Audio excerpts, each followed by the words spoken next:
मैं शेर के साथ दावत दूंगा। कुछ बात तो है कि मिट्टी नहीं हस्ती हमारी, कुछ बात तो है कि मिट्टी नहीं हस्ती हमारी, सदियों रहा है दुश्मन दौरे दौरे जहां हमारा।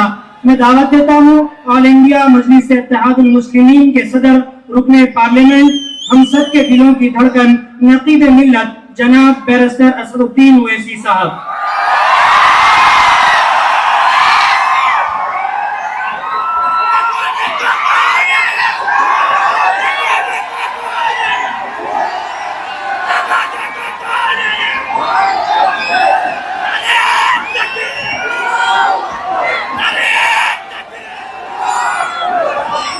बिस्मिल्लाहिर्रहमानिर्रहीम। अस्सलामु अलैकुम वरहमतुल्लाहि वबरकातुहू। मोअज़्ज़िज़ हाज़रीन इकराम, बुज़ुर्गान कौम और मिल्लत, मेरी इज़्ज़तदार माँ और बहनों, गयूर नौजवान साथियों, नसीम पर तशरीफ़ फरमा मजलिस इत्तेहादुल मुस्लिमीन तेलंगाना के रुकन असम्बली व अब्जावर नांदेड़ मोहतरम जनाब कौसर मोइनुद्दीन साहब, मजलिस इत्तेहादुल मुस्लिमीन के कायदीन मोहतरम जनाब सैयद मोइन साहब, मोहतरम जनाब सैयद फरोज वाला साहब और प्रभाग 2 के मजलिस इत्तेहादुल मुस्लिमीन के तमाम उम्मीदवार, प्रभाग 5 के पीर बुरहान, इन तमाम उम्मीदवार, प्रभाग 7 नई आबादी के रवि गायकवाड़ और विकास मालोजी वाघमारे साहब, प्रभाग 8 शिवाजी नगर के तमाम उम्मीदवार, प्रभाग 18 के और प्रभाग 10 के मजलिस इत्तेहादुल मुस्लिमीन के तमाम उम्मीदवार, मोअज़्ज़िज़ हाज़रीन इकराम, बुज़ुर्गान कौम और मिल्लत, मैं आपका शुक्रिया अदा करता हूँ कि आपने अपना कीमती वक्त निकाल कर आज पीर बुरहान नगर में मजलिस इत्तेहादुल मुस्लिमीन के इंतखाबी जलसे में आपने शिरकत की। मैं आपके दरमियान में इसलिए हाजिर हुआ हूँ कि आपसे गुजारिश कर सकूँ कि 15 जनवरी के दिन जो नांदेड़ के बल्दिया के इंतखाबात के हक़ रायदही का दिन है, आप अपने के कोड का इस्तेमाल मजलिस इत्तेहादुल मुस्लिमीन के पतंग के निशान पर बटन दबाकर आप अपनी पार्टी को कामयाब करिए, आप अपने इत्तेहाद को मजबूत करिए और आप ज़मीनी सतह से, इस तारीखी शहर से आप अपनी एक आज़ाद सियासी लीडरशिप को मजबूत करिए। याद रखिए, भारत की जो लोकशाही है और भारत का, हमारे वतन अजीज का जो संविधान है, वो हमें इस बात की इजाज़त देता है कि हम अपने वोट के ज़रिए से अपनी एक सियासी लीडरशिप को मजबूत करें या पैदा करें। मेरे अजीज दोस्तों और बुजुर्गों, याद रखिए, अगर आप अपने वोट के इस्तेमाल में कोताही करेंगे तो फिर इसका नुकसान हम तमाम को उठाना पड़ेगा। मजलिस इत्तेहादुल मुस्लिमीन ने इस बल्दिया के इंतखाबात में अपने तमाम उम्मीदवारों को आपके सामने पेश किया है और मैं आपसे फिर से अपील कर रहा हूं कि वोट का इस्तेमाल करिए। वोट एक अमानत है और आप अपने वोट के जरिए से अपनी पसंद और नापसंद का इजहार कर सकते हैं। मजलिस इत्तेहादुल मुस्लिमीन बरसों से मिल्लत मज़लूमा की खिदमत कर रही है और मजलिस इत्तेहादुल मुस्लिमीन का पैगाम एक ही रहा कि हमको अगर इंसाफ चाहिए, अगर हम ये चाहते हैं कि आईन में, भारत के संविधान में, कॉन्स्टिट्यूशन में जिन चीजों का वादा अवाम से किया गया और अगर हम उन वादों को पूरा कराना चाहती हैं तो मजलिस आपसे कहती आई है, आज मैं कह रहा हूं कि आपको एक मरकज सियासी से वाबस्ता होकर अपनी पार्टी को मजबूत करना है। और मैं बड़ी जिम्मेदारी के साथ ये कह रहा हूं कि मजलिस पर जो लोग तनकीद करते हैं, बेजा मुखालिफत करते हैं, उसकी अहम वजह यह है कि नहीं चाहते कि मुस्लिम अक़लियत की एक सियासी लीडरशिप बन जाए। मेरे अजीज दोस्तों और बुजुर्गों, एक तरफ बीजेपी है जो किसी एक अक़लियत को उम्मीदवार बनाने के लिए तैयार नहीं है, दूसरी तरफ हम देखते हैं कि बीजेपी के साथ महाराष्ट्र में शिंदे की शिवसेना है और फिर अजीत पवार की राष्ट्रवादी कांग्रेस है। ये एक अजीब व गरीब यहां पर मिलाप होता है।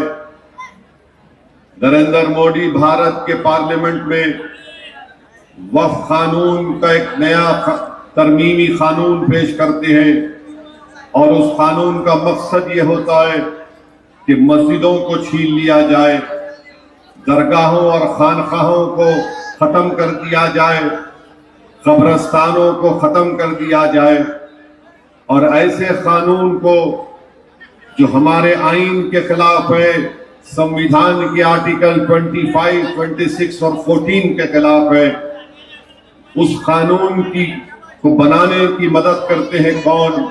अजीत पवार और शिंदे शिवसेना उसमें मदद करते हैं।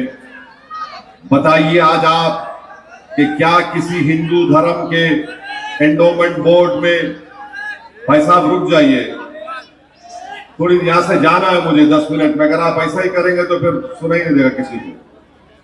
रुक जाइए रुक जाइए रुक जाइए साहब, हिंदू धर्म के एंडोमेंट बोर्ड में क्या कोई गैर हिंदू मेंबर बन सकता है? नहीं बन सकता, और बिल्कुल सही है, नहीं बन सकता, न बनना चाहिए। मगर नरेंद्र मोदी ने, अजीत पवार और शिंदे ने ऐसा कानून बनाया कि जिसमें अब मुस्लिम वक्फ बोर्ड जब महाराष्ट्र में बनेगा या डिस्ट्रिक्ट मुस्लिम वक्फ कमेटी बनेगी तो उसमें गैर मुस्लिम हजरात को मेंबर बना दिया जाएगा। आप बताइए कैसे किसी को काबिल कबूल हो सकता है? ये तो राइट टू इक्वालिटी दफा 14 के खिलाफ है, आर्टिकल 26 के खिलाफ है। वक्फ एक मुसलमानों का एक खास चीज है, उसका मजहब से उसका ताल्लुक है, मगर ऐसा कानून बना दिया गया। और इस कानून के जरिए मैं आपको पहले भी कह चुका हूं, आज भी कह रहा हूं कि नरेंद्र मोदी, शिंदे और अजीत पवार ये चाहते हैं कि वक्फ को हमेशा के लिए भारत और महाराष्ट्र से खत्म कर दिया जाए। उनका मकसद एक ही है कि मस्जिदों को ताले लगा दिए जाए। उनका मकसद यह है कि इस तरमीमी कानून के जरिए जो दरगाहें और मसाजिद 100 साल से ज्यादा पुरानी और प्रोटेक्टेड मॉन्यूमेंट में कहलाती है, उनको हुकूमत ये कानून के जरिए ये बता रही है कि ये वक्फ इसका मालिक नहीं है, बल्कि आसार कदीमा ASI उसका मालिक रहेगा। तो बहुत सी चीजें उसमें गलत है। इस तरह का गलत कानून बनाकर मुसलमानों से उनकी मजहबी तशख्खुस को छीनने का काम नरेंद्र मोदी, शिंदे और अजीत पवार करती है। मैं आपसे फिर से कह रहा हूं, याद रखिए, वक्फ के कानून बनने के बाद एक बहुत बड़ा इलेक्शन महाराष्ट्र में होने जा रहा है।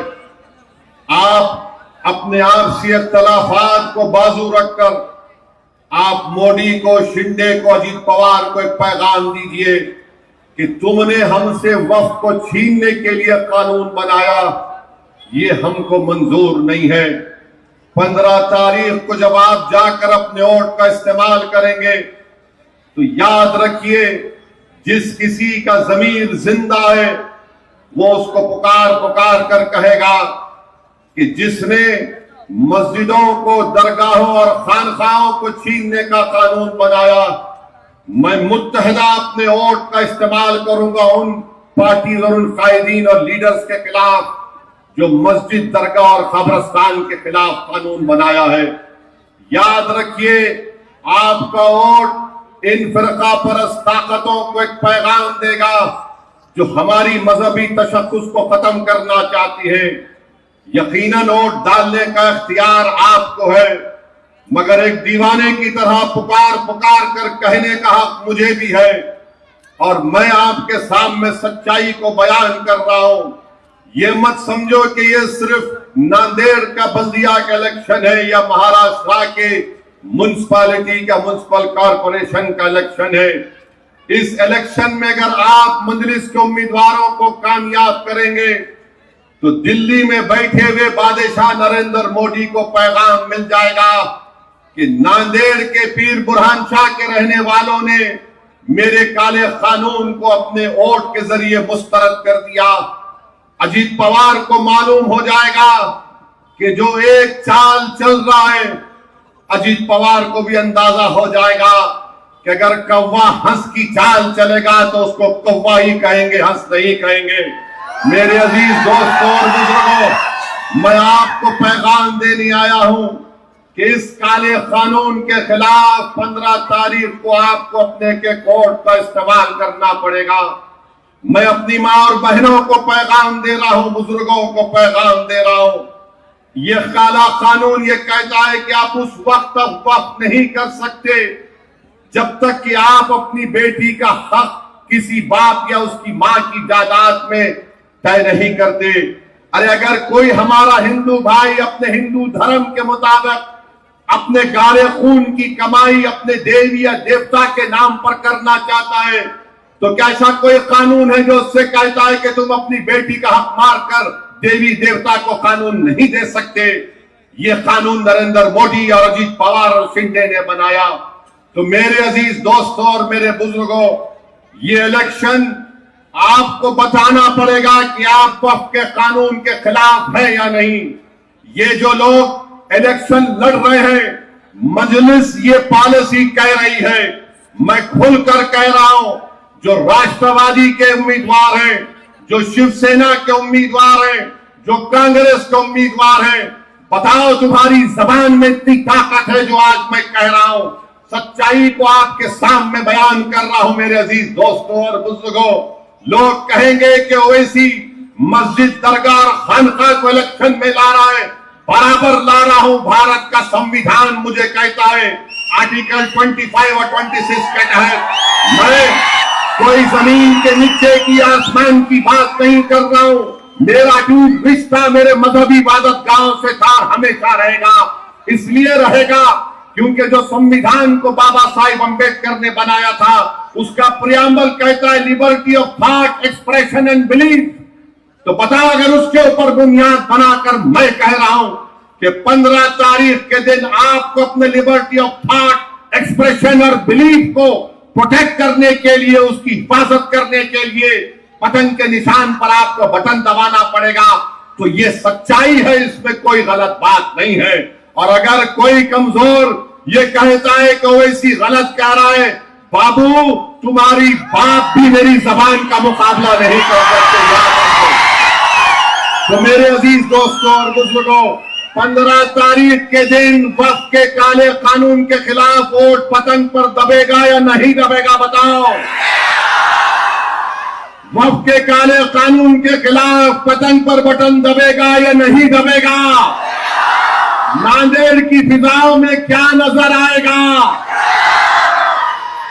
मेरे अजीज दोस्तों और बुजुर्गों, दूसरी बात, सैयद मोइन और फिरोज लाला बोल रहे थे कि अजीत पवार के भी कैंडिडेट हैं। अजीत पवार, तुम शरद पवार के नहीं हुए, तुम नांदेड़ के क्या हो सकते हो? जो आदमी तुमको पाल पोस के बड़ा किया, तुमको मुकाम दिया, तुमको इज्जत दिया, तुम उसी को घर में बिठा के आगे बढ़ गए। ये अजीत पवार की पहचान है। और खुद खड़े होकर बोलता है 75,000 करोड़ का गबन का मुझ पर इल्जाम है, क्या हुआ? हाँ अजीत पवार, तुम्हारा नाम अजीत पवार है। तुम्हारा नाम कोई मुसलमान का नाम होता तो तुम 75 साल जेल में रहते। ये फर्क है जो सत्ता में रहता है और जो मजलूम मुसलमान होता है। तो मेरे अजीज दोस्तों और बुजुर्गों, तीसरी बात कहना चाहूंगा, अशोक राव चौहान नहीं सुधरना चाहते, नहीं संभलना चाहते। अशोक राव साहब, आपको क्या एक मंत्री पद भी नहीं दिए मोदी? इतना कर रहे आप उनके लिए। कम से कम मिनिस्टर ऑफ स्टेट तो मनाते आपको। आप जो महाराष्ट्र के मुख्यमंत्री थे, हाँ ये और बात है कि आदर्श स्कैम में आपको इस्तीफा देना पड़ा। आपको कम से कम नरेंद्र मोदी आपको कुछ तो देते थे। आप तो मराठा लीडर हैं, नांदेड़ के हैं, आपको तो चाय में से नरेंद्र मोदी चाय तो पिलाए, मगर चाय से तो मक्खी को निकाल के बाजू कर दिया। अशोक राव साहब ऐसा क्यों कर रहे आप यहां पे भी खेल रहे, वहां पे भी खेल रहे, इधर भी खेल रहे। देखिए खेल महंगा पड़ जाएगा 15 तारीख को आपको इंशाअल्लाह ताला। ये नांदेड़ की आवाम बहुत बाखबर और होशियार आवाम है। जब आप मुख्यमंत्री थे तो यहां से मजलिस के कितने 13 कारपोरेटर कामयाब हो गए थे। आप बहुत कोशिश किए, और जब यहीं से महाराष्ट्र में अगर मजलिस की मकबूलियत का आगाज हुआ तो आपकी दुआओं और आपके इत्तेहाद से हुआ था। आपने मजलिस के कैंडिडेट को यहां से कामयाब किया। तो बाला साहब ठाकरे आज दुनिया में नहीं है, वो बंबई के शिवाजी मैदान से बोले ये कौन है, ये ओवैसी कौन है, मजलिस कौन जीते। तो हमने कहा अभी तो शुरुआत है, बंबई तक जाएंगे, और बंबई तक गए अल्हम्दुलिल्लाह। तो मेरे अजीज दोस्तों और बुजुर्गों, याद रखिए जब तक आप मुत्तहिदा तौर पर अपने वोट का इस्तेमाल नहीं करेंगे, आपके तकालीफ और मसाइल हल होने वाले नहीं है। और यही वजह है कि आज यहां पर आप देखते हैं कि असरा नगर हो, पीर बुरहान का इलाका हो, यहां पर आपको तकालीफ नजर आती है। ताजनगर, पीर नगर में हर तरफ साफ सुथरा कुछ इंतजाम ही नहीं है। स्वच्छ भारत तो खाली उधर नजर आता है, यहां पे नजर ही नहीं आता। और फिर कब्रिस्तान में अदालत का फैसला आने के बावजूद भी वहां पर जो लोग कब्जे में नहीं हटाया जा रहा है। अरे जो कब्जा करके बैठे कब्रिस्तान में, तुम मरे तो उसमें दफनाना, क्या ले जाके फेंकना तुम्हारे को। अरे कब्रिस्तान में एंक्रोचमेंट काबिज बन के बैठे हैं, और ये गवर्नमेंट हटाना नहीं चाहती। हिसारबंदी का काम नहीं हो रहा है। और फिर आप जानते हैं कि इंदिरा नगर के इलाके में ड्रेनेज के पानी, लोग मुसल्ली नमाज को जाते तकलीफ का सामना करना पड़ता है। इंदिरा नगर में जरा सी बारिश हो गई तो ऐसा लगता तालाब बन जाता है। तो ये तमाम चीजें हैं। इंशाअल्लाह ताला आप इन तमाम प्रभाग 2, 5, 7, 8, 18 और 10 से मजलिस के उम्मीदवारों को कामयाब करिए। और हमारी पार्टी ने अज़म लिया है कि नौघाट करबला इलाके में नौजवानों के लिए एक स्विमिंग पूल और जिम खाना बनाएंगे इंशाअल्लाह। कदीम शहर में खूबसूरत गार्डन तामीर करने की पूरी कोशिशें की जाएगी। मदीनतुल उलूम स्कूल से शिवाजी पुतले तक रास्ते की तामीर, और फिर एक फायर स्टेशन का कयाम अमल में लाया जाएगा, क्योंकि आजकल बहुत ज्यादा आग लग रही है। फायर स्टेशन का कयाम अमल में लाया जाएगा। मदीना नगर से कयूम प्लाट तक 50 फीट के रास्ते की तामीर होगी इंशाअल्लाह। यहाँ पुराने शहर के खलती तलबा के लिए ITI और टेक्निकल कॉलेज का कयाम। मालटेकरी इलाके में 5 एकड़ अराजी पर प्लेग्राउंड की तामीर का मंसूबा है इंशाअल्लाह। और सेहत के लिए हैदराबाद के दवाखाने को तौसी करके मिनी सिविल हॉस्पिटल बनाने की पूरी कोशिशें की जाएगी। और फ्रूट मार्केट, भाजी फूल मार्केट, हाकर जोन के कयाम का आज़म। और फिर जदीद तरीके से एक स्लॉटर हाउस का कयाम लाने का मजलिस का मंसूबा है, इरादा है। और हैदराबाद की पानी की टाकी करीब मुस्लिम तलबात के लिए गर्ल्स हॉस्पिटल का कयाम।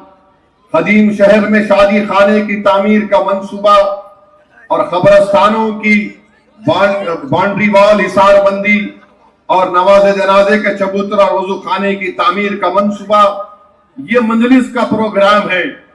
और मजलिस के मुखालिफ इनके पास कुछ भी नहीं है, खाली एक बी टीम बोलती है, एक सी टीम बोलती है, एक डी टीम बोलती है।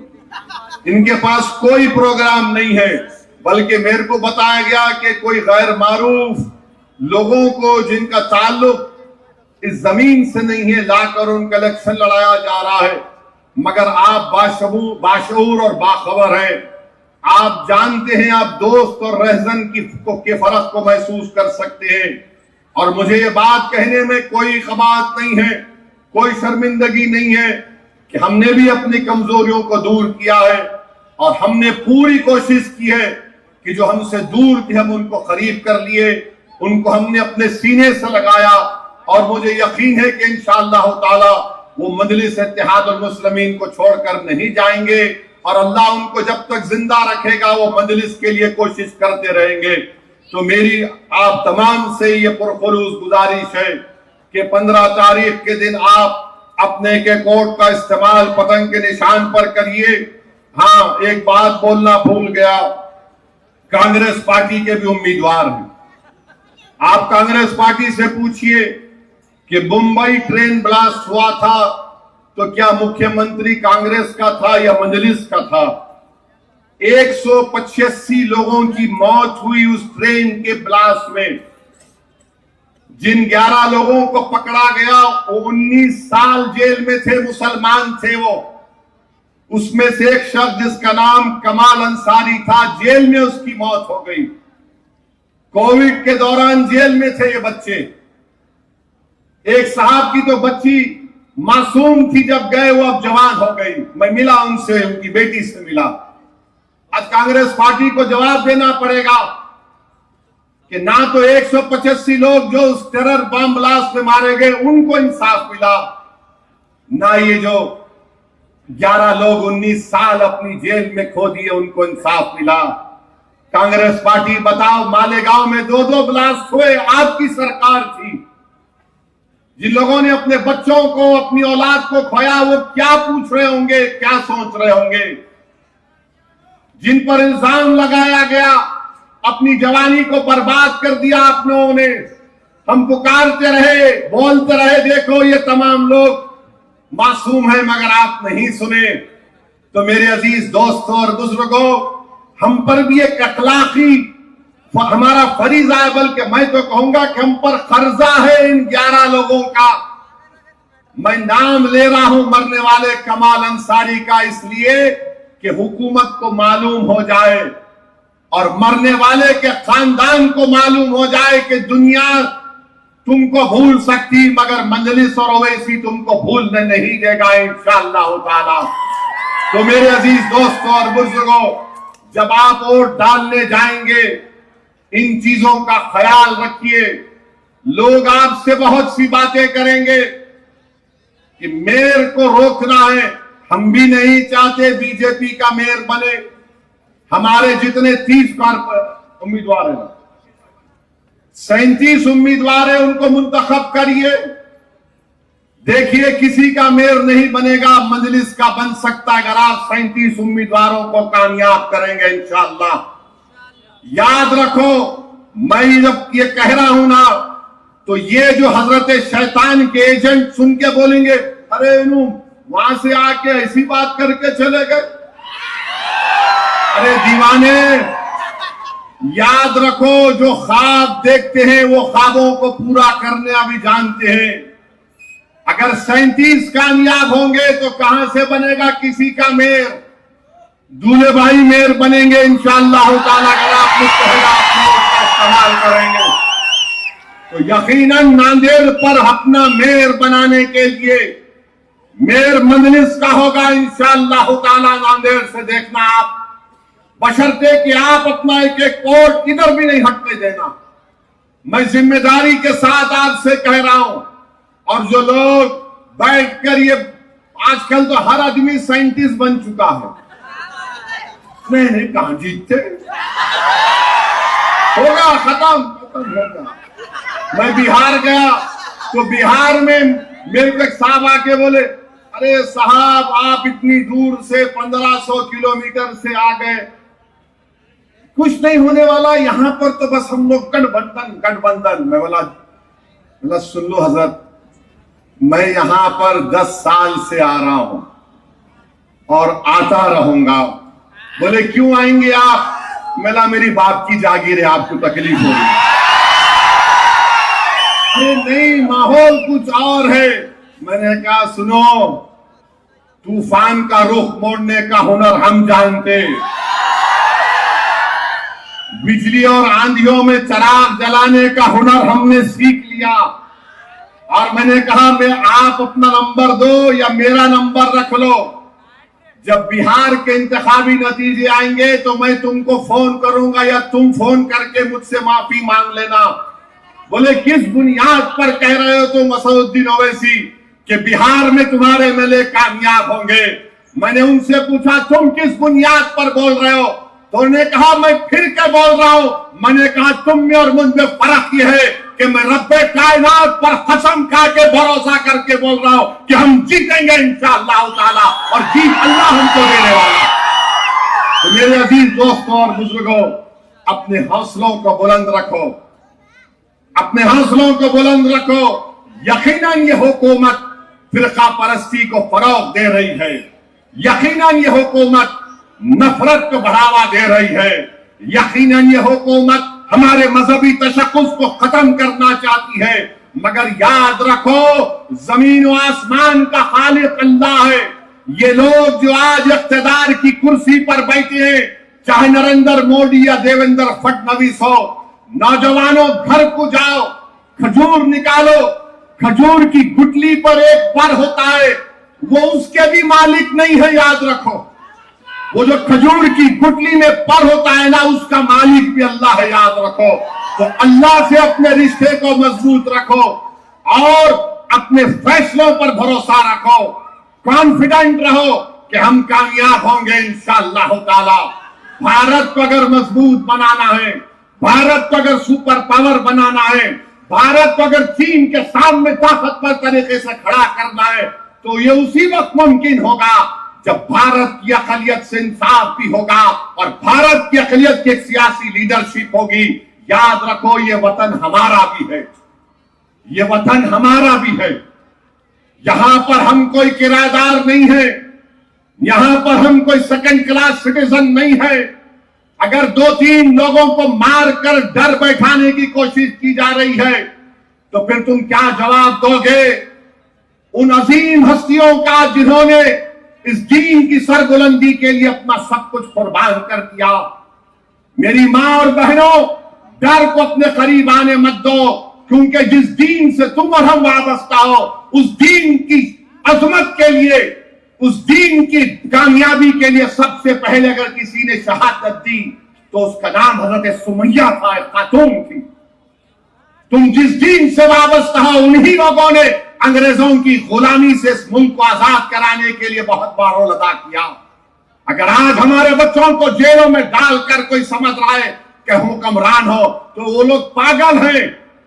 काला पानी की सजा काटने वालों में बहुत बड़ी तादाद मुसलमानों थी अंग्रेजों के खिलाफ। तो अपनी तारीख को याद रखो और हिम्मत और हौसले को बुलंद रखो। नरेंद्र मोदी के बारे में हम क्या कह सकते हैं? आज कोई मेरे को वीडियो भिजाए, ट्रम्प बोल रहा है, ट्रम्प बोल रहा, अंग्रेजी में बोल रहा है, Modi wanted to make me happy, that is why he agreed to me। Modi ji, आपका तो 56 इंच का सीना है। ट्रम्प बोल रहा है मोदी मेरे को खुश करना चाहते थे। मोदी जी, आप उसको खुश कर रहे हैं। You are making him happy and making India unhappy. ये कैसे होगा मोदी जी? हम बीजेपी वालों को बोलेंगे, अगर तुम में हिम्मत है तो ट्रम्प का नाम लेकर बोलो। हम उसकी बात को झूठ मानते हैं, मगर नहीं बोलेंगे। ये वैसे ऐसी बोलता, ऐसे नहीं बोलता, सच बोल रहा हूं। ट्रम्प बोला नहीं बोला, जाके आज वीडियो देखो। और हो सके तो एक रील बनाओ मेरी तकरीर के साथ, ट्रम्प क्या बोल रहा, मैं क्या बोल रहा हूं, बनाएंगे?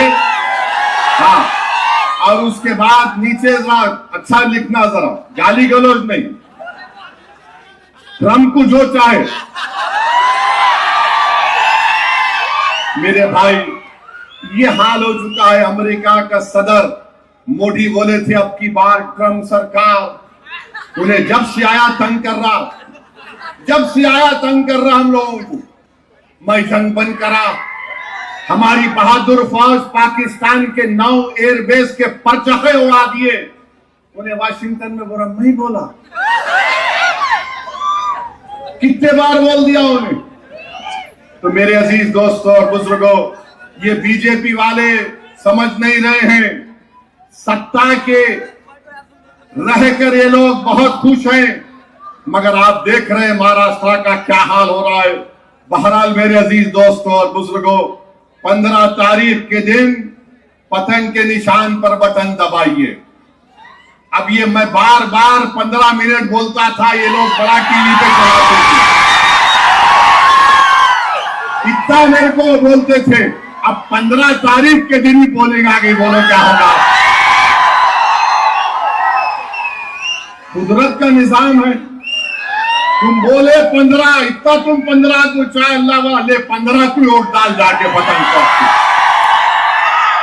तो 15 के दिन 15 मिनट के लिए नहीं, बल्कि सुबह से लेकर शाम में 5 बजे तक पूरे महाराष्ट्र में, औरंगाबाद में, बंबई में, मालेगांव में, धुलिया में, अमरावती में, अकोला में, अहमदनगर में, परभनी में, लातूर में जाना, पतंग को देख कि तब आना, 15 बोलाना, ये ले 15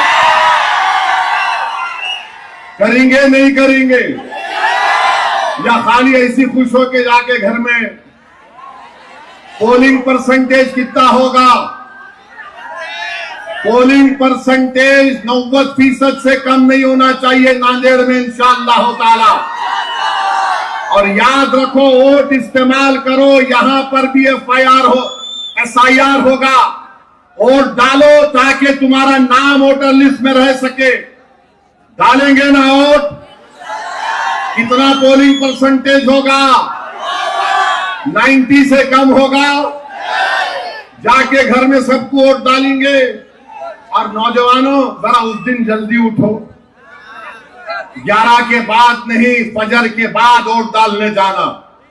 और जो शादीशुदा है, अपनी बेगम से बोलना, भूखिया जाके वोट डालेंगे, तुमको शाम में लिख जाके मैं ट्रीट करता हूं।